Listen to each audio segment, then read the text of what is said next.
Lenten Thoughts, Day 1, Ash Wednesday. Remember, man, that thou art dust, and to dust thou shalt return. Genesis 3. The Lord once commanded Moses to take ashes and scatter them in the air in the presence of Pharaoh. Today, God gives the same command to his ministers.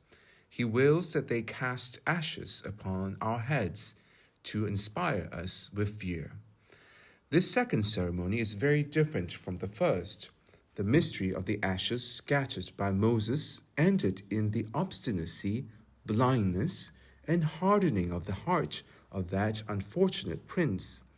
But the ashes that the ministers of the Lord sprinkle upon Christians serve to enlighten, sanctify, and lead them to virtue. Those first ashes brought God's wrath upon the people of Egypt, while these ashes are a source of grace and mercy. Finally, the fatal ashes led Pharaoh into impenitence, but these salvific ashes bring us back to God through sincere repentance. It is a maxim of Christian wisdom as well as of philosophical wisdom that the greatest knowledge man can have is the knowledge of death. All wise men agree that learning to live well begins with learning to die well. The entire life of the wise man and the Christian consists of three things: moderating one's passions, regulating one's plans and ambitions, and perfecting one's actions. The great and unique secret to achieving these lies in the remembrance of death. This thought is an effective means of moderating our passions. This thought is an infallible rule for guiding our deliberations and plans. This thought is the surest motive for perfecting our actions. Number 1. Moderating passions through the remembrance of death. To regulate passions, one must first understand them. Few people resist their passions because few understand them. It is impossible to free the heart when the mind is blinded. The remembrance of death lifts this fatal veil that hides passion, exposing it without guise. Saint Jerome said that death is a clear proof of the vanity of all the things that our passions pursue. Riches, honors, and pleasures lose their allure the moment the mind contemplates death. From this perspective, all things are seen as they truly are: vain, brief, and useless. The thought of death accomplishes what death itself will do. For a dying man, the day of his death is a day of light. In those moments, he begins to understand what he once ignored, to despise what he once esteemed, to flee what he once sought, and to hate what he once loved. According to St. Francis de Sales, what remorse of conscience we will suffer at the hour of death when we realize all the means of grace God has made available to us. We could have become perfect, yet we missed out on so much.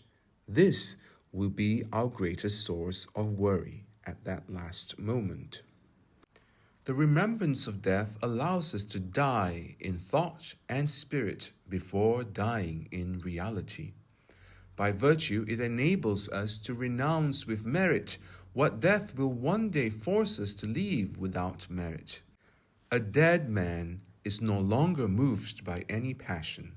Similarly, a man who constantly thinks of death lives free from passion. He neither hopes for nor fears anything, loves nothing excessively, and despises nothing unjustly. Second point, guiding deliberations through the remembrance of death. The thoughts of men are always uncertain and unstable. Rarely does one deliberate without hesitation, and rarely does one decide without regret. Yet the thought of death governs and stabilizes our decisions by eliminating hesitation and preventing remorse. The remembrance of death aligns all our plans with our ultimate end. It reminds us where we come from, where we are going, and what will one day become of us. By teaching us the necessity of dying, it imposes upon us the happy necessity of living well. The ancients used to deliberate over great matters by gathering near tombs. They would discuss their plans while standing over the ashes of their ancestors. For them, this may have been a mere custom, but for Christians, it is wisdom, religion, and duty. Are you choosing a state of life? Your vocation in life? Well, think of death. Are you entering into a business? Think of death. Are you pursuing a position, an establishment, or an employment? Think of death. If we deliberated with such a perspective, we would act wisely and without regret. The thought of death prevents the rash decisions and sinful actions that lead to eternal consequences. Number 3, perfecting actions through the remembrance of death. The greatest obstacle to good works is attachment to life and to the things that make life seem pleasant, comfort. The meditation on death destroys this attachment with ease. When one is convinced that no matter their health or youth, they can die at any moment, and often when they least expect it, life becomes far less compelling. This is why the Savior exhorted his disciples to watch and pray, for they did not know the hour of their death. Good works must be done now, while there is still time, for the night will come when no one can work. Let us remember the parable of the foolish virgins. At the very moment they expected to enjoy life's pleasures, death came and ended their plans.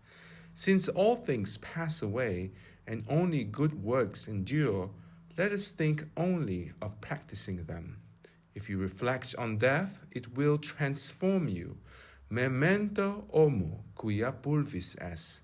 Remember, man, that thou art dust. If not thinking of death could prevent it, I would permit you never to think of it. But whether you think of it or not, you will die. If you think of death, it will be a passage to eternal life.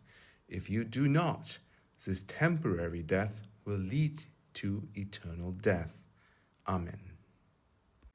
Help us at gofundme.com/restore-immaculate.